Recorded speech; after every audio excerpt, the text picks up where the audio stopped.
بسم اللہ الرحمن الرحیم۔ ڈیئر اسٹوڈنٹس، آج جو ہماری ڈسکشن کا ٹاپک ہے وہ ہے خطبہ حجۃ الوداع۔ رسول اللہ صلی اللہ علیہ وسلم نے زندگی میں ایک ہی حج ادا فرمایا، اور یہ آپ کو پتہ ہے کہ حج کا جو رکن اعظم ہے وہ میدان عرفات میں وقوف عرفات ہوتا ہے۔ 10 ہجری میں 9 ذی الحجہ کو جو وقوف عرفات کا دن تھا، وہاں پہ آپ صلی اللہ علیہ وسلم نے اونٹنی پہ بیٹھ کے ایک خطبہ ارشاد فرمایا، جسے خطبہ حجۃ الوداع کہا جاتا ہے۔ یہ آپ کا آخری حج تھا، اور اس کے بعد آپ صلی اللہ علیہ وسلم نے کو موقع بھی نہیں ملا دنیا میں دوبارہ حج کرنے کا، اور آپ صلی اللہ علیہ وسلم کو اللہ تعالیٰ کی طرف سے ان چیزوں کی اطلاعات دے دی گئی تھی کہ آپ صلی اللہ علیہ وسلم کا مشن مکمل ہو چکا ہے، لہٰذا آپ صلی اللہ علیہ وسلم نے بڑا جامع قسم کا ایک خطبہ ارشاد فرمایا۔ یہ خطبہ گویا کہ جو آپ صلی اللہ علیہ وسلم نے انقلابی تبدیلیاں پیدا کیں اور معاشرے کے اندر جو ایک انقلاب برپا کیا، یہ خطبہ اس انقلاب میں اور اس شارٹ سی مدت میں کیے گئے اتنے عظیم کارنامے میں بڑا اہم کردار ادا کرتا ہے۔ اس کی چند ایک جو نکات ہیں وہ ہم نے ڈسکس کرنے ہیں کہ اس خطبہ میں آپ صلی اللہ علیہ وسلم نے کیا ارشاد فرمایا، اور دوسرا پہلو جو ہم نے ڈسکس کرنا ہے کہ اس کے نتائج اور اثرات کیا مرتب ہوئے اور کیا اس کی اہمیت ہے۔ فرسٹ آف آل یہ دیکھیے کہ آپ صلی اللہ علیہ وسلم نے حمد و ثنا سے آغاز کیا، اور یہ بھی ایک تعلیم دی امت کو کہ جب بھی کوئی خطبہ دینا ہے، جب کوئی بات لوگوں سے ایڈریس کرنی ہے، فرسٹ آف آل حمد و ثنا سے بات کا آغاز کرو، اور حمد و ثنا سے اپنی بات کو شروع کرنے کے بعد اپنے مرکزی نقطہ پہ آؤ۔ آپ صلی اللہ علیہ وسلم نے حمد و ثنا کے بعد ارشاد فرمایا کہ میری باتیں غور سے سنو، توجہ سے سنو، اور توجہ سے اس لیے بھی سننے کا ارشاد فرمایا کہ ساتھ یہ واضح کیا کہ شاید اس کے بعد اگلے سال تم مجھے اس مقام پر دوبارہ نہ مل سکو، لہٰذا پہلی دفعہ ہی اس بات کو توجہ کے ساتھ سنو اور سماعت کرو۔ اس کے بعد آپ صلی اللہ علیہ وسلم نے اپنی جو رب سے ملاقات کے حوالے سے ایک ذکر فرمایا کہ تمہیں بہت جلد اپنے رب سے ملاقات کرنا ہے۔ ہر آدمی کو یہ میسج دیا کہ یہ دنیا عارضی ہے، یہاں پرماننٹ تو نہیں رہنا، اللہ کے حضور جانا ہے اور اپنے اعمال کا جواب دینا ہے اور وہاں پیش ہونا ہے، لہٰذا میرے بعد آپ نے فرمایا کہ گمراہ نہ ہو جانا کہ ایک دوسرے کی گردنیں کاٹتے پھرو، اللہ سے ملاقات کے خوف کے ساتھ زندگی بسر کرو، اور گمراہی سے بچ کے آپس میں اتفاق سے رہو۔ یہ مقصد تھا آپ صلی اللہ علیہ وسلم کا، اور آپ علیہ الصلوۃ والسلام نے لوگوں کو اللہ تعالیٰ کا خوف اور اللہ کا تقوی اختیار کرنے کا حکم ارشاد فرمایا کہ تم اللہ تعالیٰ سے ڈرو، اور اللہ تعالیٰ کا خوف تمہارے دلوں کے اندر ہونا چاہیے۔ خوب سن لو کہ اپنے پروردگار کی عبادت کرو اور پنجگانہ نماز ادا کرو، سال میں 1 مہینہ رمضان کے روزے رکھو، مال کی زکوٰۃ ادا کرو، خوش دلی کے ساتھ خانہ کعبہ کا حج بجا لاؤ، اور اپنے صاحب امر کے احکام کی اطاعت کرو، جس کی جزا یہ ہے کہ تم پروردگار کی فردوس بری میں داخل ہو جاؤ گے، یعنی اللہ تعالیٰ تمہیں کامیاب کرے گا۔ خوف خدا کی تلقین اور اس کے اندر ارکان اسلام کو بجا لانے کی آپ صلی اللہ علیہ وسلم نے تعلیم دی۔ اس کے بعد جو انہی نکات میں سے ایک یہ ہے کہ جان و مال کی حفاظت کی بات کی آپ صلی اللہ علیہ وسلم نے۔ آپ نے فرمایا کہ لوگوں، تمہارے خون، تمہارے مال اور تمہاری عزتیں ایک دوسرے پر ایسے ہی حرام ہیں، ایسے ہی محترم ہیں، جیسے آج کا دن، آج کا یہ شہر اور اس مہینہ کی حرمت تم کرتے ہو، اسی طریقے سے تمہیں ایک دوسرے کی عزت، مال، جان، آبرو کی بھی حفاظت کرنی ہے، اور تمہیں عنقریب اپنے رب سے ملنا ہے، اور تمہیں اپنے اعمال کا حساب دینا ہے۔ ایک جو بڑا اہم نقطہ آپ صلی اللہ علیہ وسلم نے اس میں ارشاد فرمایا وہ لوگوں کو توحید اور رسالت پہ قائم رہنے کی تلقین فرمائی۔ فرمایا کہ میں اعلان کرتا ہوں اس حقیقت کا کہ اللہ کے سوا کوئی معبود نہیں، وہ اکیلا ہے، اس کا کوئی شریک نہیں، اور میں اعلان کرتا ہوں اس حقیقت کا کہ خاتم النبیین حضرت محمد صلی اللہ علیہ وسلم اس کا بندہ اور اس کا رسول ہے، یعنی اپنی رسالت اور بندگی کا اعلان کیا۔ اللہ کے بندوں، میں تم کو اسی کی عبادت کی نصیحت کرتا ہوں اور ترغیب دلاتا ہوں کہ یہ عبادت اللہ کی وجہ لاؤ۔ یہ مفہوم تھا آپ کا توحید و رسالت کا بیان کرنے کا، اور ساتھ ہی اس سے ریلیونٹ جو بات دوسری کی وہ فرمایا کہ میں تمہارے اندر دو چیزیں چھوڑے جا رہا ہوں، ایک اللہ کی کتاب اور دوسرا میری سنت۔ جو ان دونوں چیزوں کو مضبوطی سے تھامے رکھے گا وہ کبھی بھی گمراہی میں نہیں پڑے گا، گمراہی سے بچا رہے گا۔ گویا توحید اور رسالت کو بنیادی ایمان کے طور پہ اختیار کرنے کا حکم دیا، اور قرآن اور سنت کو بنیادی ضابطۂ حیات بنا کر اس کے اوپر چلنے کی تلقین کی، اور آپ صلی اللہ علیہ وسلم نے اس کو مسلمانوں کو کہ اس جمع غفیر کو اس اہم ترین پہلو کے اوپر آپ صلی اللہ علیہ وسلم نے بیان فرمایا اور آپ نے ان کو حکم ارشاد فرمایا۔ اس کے بعد اور بھی جو آپ صلی اللہ علیہ وسلم کی تعلیمات ہیں اس میں عالمگیر مساوات کا ذکر جو ہے یہ خطبہ حجۃ الوداع کے اندر بڑا اہمیت کا حامل ہے۔ آپ نے انسانی حقوق مختلف جو ہے ان کو بڑی اہمیت کے ساتھ بیان فرمایا، لیکن ایک چیز جو آپ نے ارشاد فرمائی کہ یہاں پہ کسی جو لوگوں کو یہ ارشاد فرمایا کہ تم سب آدم علیہ السلام کی اولاد ہو، تم سب آدم علیہ السلام کی اولاد ہو، ایک باپ کی اولاد ہو، تمہارا رب ایک ہے، تمہارا باپ ایک ہے، اور تم تمام انسان کسی حیثیت میں ایک دوسرے سے برتر نہیں ہو۔ یہ مفہوم تھا اس کا کہ کسی گورے کو کالے پہ اور کالے کو گورے پہ کوئی فضیلت نہیں ہے، اسی طرح آپ نے عربی کو عجمی پر فرمایا کوئی فضیلت نہیں ہے۔ فضیلت کا معیار ذکر فرماتے ہوئے ارشاد فرمایا کہ تمام انسان بحیثیت انسان تو برابر ہیں، اگر اللہ کے ہاں کسی کا درجہ بلند ہے تو اس کی ایک ہی ریزن ہو سکتی ہے، ان اکرمکم عند اللہ اتقاکم، کہ تم میں سے اللہ کے ہاں زیادہ عزت والا وہ ہے جو زیادہ متقی ہے اور پرہیزگار ہے۔ یعنی انسانوں کو اپنے مال، کنبہ، برادری، قبائل کی بنیاد پر ایک دوسرے پر فخر، تفاخر اور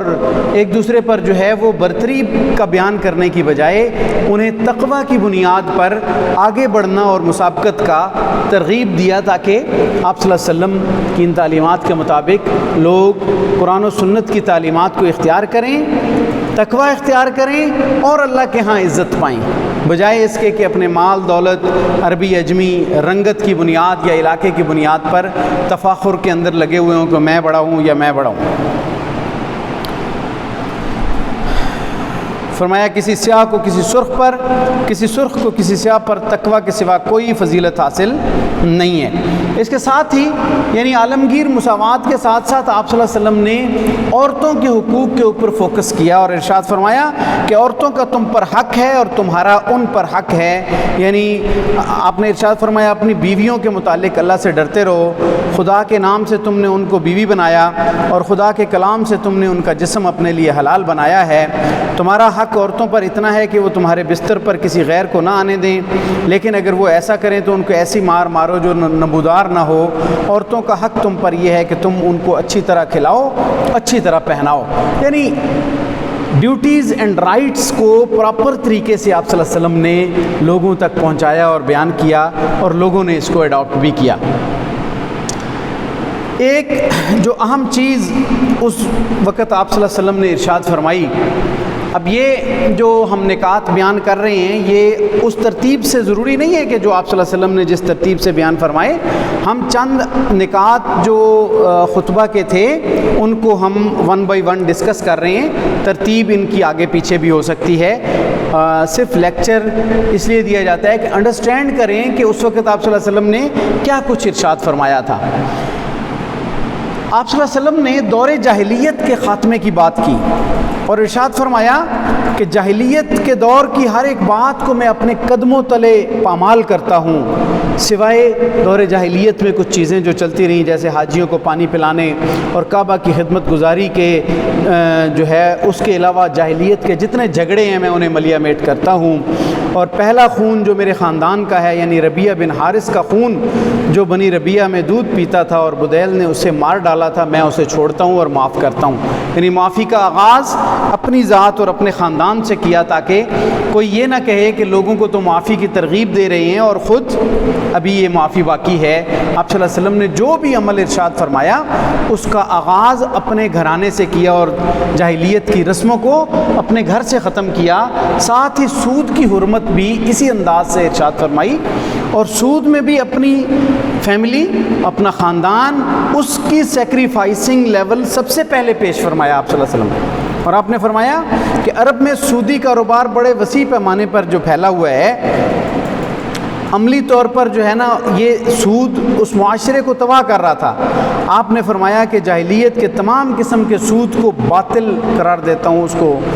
ختم کرتا ہوں، اور سب سے پہلے آپ نے فرمایا کہ میں اپنے خاندان میں عباس بن عبد المطلب کے سود کو معاف کرتا ہوں۔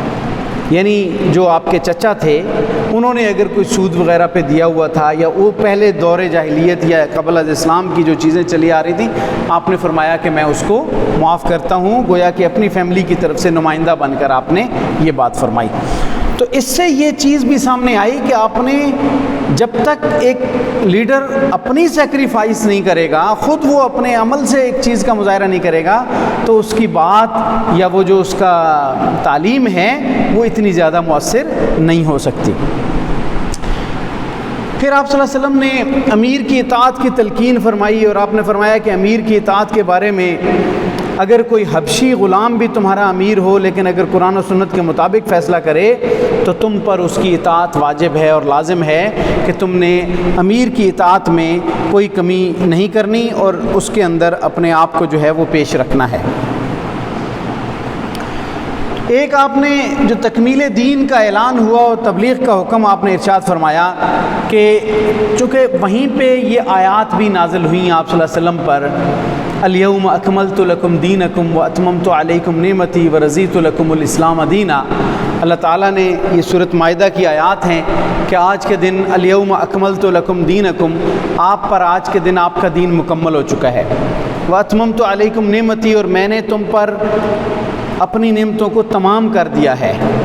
ورضیت لکم الاسلام دینا، اور تمہارے لیے اسلام کو بطور دین پسند کر لیا ہے۔ یہ آیات بھی وہیں پہ نازل ہوئیں۔ آپ صلی اللہ علیہ وسلم نے لوگوں کو تکمیل دین کی جو ہے وہ خبر بھی دی، اور اس کے ساتھ ساتھ آپ علیہ الصلوۃ والسلام نے تبلیغ کا حکم ارشاد فرمایا کہ اب دین مکمل ہو چکا ہے، اب تم لوگوں پر لازم ہے کہ میرا دین قیامت تک آنے والے لوگوں تک پہنچا دو، یعنی یہ دین قیامت تک پیدا ہونے والے انسانوں کے لیے ہے اور قیامت تک کے لیے یہ بات پہنچا دو۔ آپ نے ارشاد فرمایا کہ جو یہاں موجود ہے وہ غائب تک یہ باتیں پہنچا دے، فَلْيُبَلِّغُ الشَّاهِدُ الْغَائِبُ، جو یہاں موجود ہے وہ تبلیغ کرے، وہ یہ بات پہنچا دے ان لوگوں تک جو آج یہاں پہ موجود نہیں ہیں، کیونکہ کئی وہ ہوتے ہیں کہ جن تک بات پہنچائی جائے وہ خود سننے والے سے زیادہ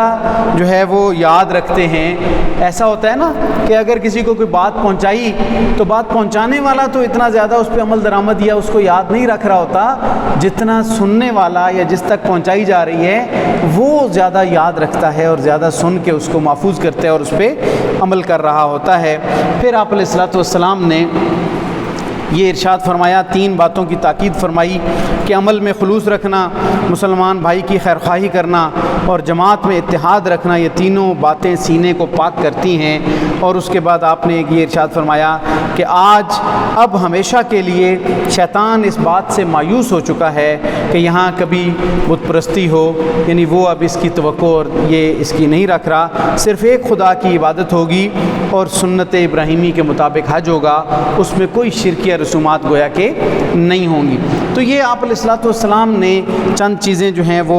ارشاد فرمائیں اس میں کافی تفصیل ہے۔ وراثت کے حوالے سے آپ علیہ الصلوۃ والسلام نے کچھ تعلیمات دیں اور اس میں فرمایا کہ ہر وارث کے لیے وراثت میں اس کا حصہ تقسیم کر دیا ہے اللہ نے، بس اگر کسی وارث کے لیے وصیت کرے گا تو اب جائز نہیں ہوگی، کیونکہ اب حصے اللہ نے مقرر کر دیے۔ یعنی پہلے یہ ممکن تھا کہ کوئی وارث جو ہے اس کے لیے مرنے والا یا وہ اس سے پہلے سارا مال اس کو دے کے جا سکتا تھا، لیکن اب ایسا ہوا کہ وہ جو مال ہے وارث کو جو حصے جب تقسیم کر دیے، اللہ رب العزت نے سورۃ النساء کے اندر جو ہے وہ یوصیکم اللہ فی اولادکم للذکر مثل حظ الانثیین، یہاں سے حصے مقرر کر دیے وراثت کے۔ تو اب یعنی قانون یہ بن گیا تھا کہ 1/3 1/3 سے جو ہے تیسرے حصے سے زیادہ میں وصیت جائز نہیں ہے۔ اگر کوئی شخص اپنے مال میں سے 1/3 میں کہہ کے جائے کہ یہ فلاں کو دے دو فلاں کو دے دو، اس کی اجازت تو دے دی گئی، لیکن باقی سارا مال وہ اس طرح دے کے نہیں جا سکتا کہ اس کی وصیت کر دے کہ اس کو وارثوں کو محروم کر دیا جائے۔ یہ اس میں بڑی حکمتیں ہیں، معاشرتی لیول پہ جو اپسیٹنس معاشرہ اپسیٹ ہو جاتا ہے اس سے بچنے کے لیے یہ حکم بہت ضروری تھا جو کہ آپ علیہ الصلوۃ والسلام نے ارشاد فرمایا۔ پھر غلاموں کے بارے میں آپ نے بڑی تاکید سے ارشاد فرمایا کہ تمہارے غلام بار بار یہ ارشاد فرمایا، اور فرمایا کہ جو خود کھاتے ہو انہیں کھلاؤ، جو خود پہنتے ہو انہیں پہناؤ۔ یہ آپ نے یعنی ایسی جو آپ کے سب آرڈینیٹس ہیں، جو غلام ہیں، ان کے حقوق کی تاکید آپ صلی اللہ علیہ وسلم نے کی۔ بہت ساری ایسی تعلیمات جو اس خطبہ کے اندر کی گئیں وہ انسانیت کے لیے ایک بہترین جو ہے وہ اسوہ حسنہ بنتی ہیں، آپ کی تعلیمات ہیں۔ بہرحال خطبہ کے آخر میں آپ علیہ الصلوۃ والسلام نے یہ جب لوگوں سے ایک اسٹیٹمنٹ لی کہ کیا میں نے آپ تک اللہ کا دین پہنچا دیا، تو سب نے کہا جی پہنچایا ہی نہیں بلکہ پہنچانے کا حق ادا فرما دیا۔ پھر آپ نے یہ ارشاد فرمایا تھا کہ اب جو یہاں پہ موجود ہے وہ یہاں کی بات، میرے اس خطبے کی تعلیمات ان دوسرے تک پہنچا دے جو یہاں پہ موجود نہیں ہیں۔ تو بہرحال یہ خطبہ ہے آپ صلی اللہ علیہ وسلم کا، یہ بہت اس کے اندر وسیع تعلیمات ہیں۔ ہم نے اپنے لیکچر کے اعتبار سے جو آپ کی نیڈ ہے، جس کو آپ ڈسکس کر سکتے ہیں یا سمجھ سکتے ہیں، وہ میں نے بیان کر دیا۔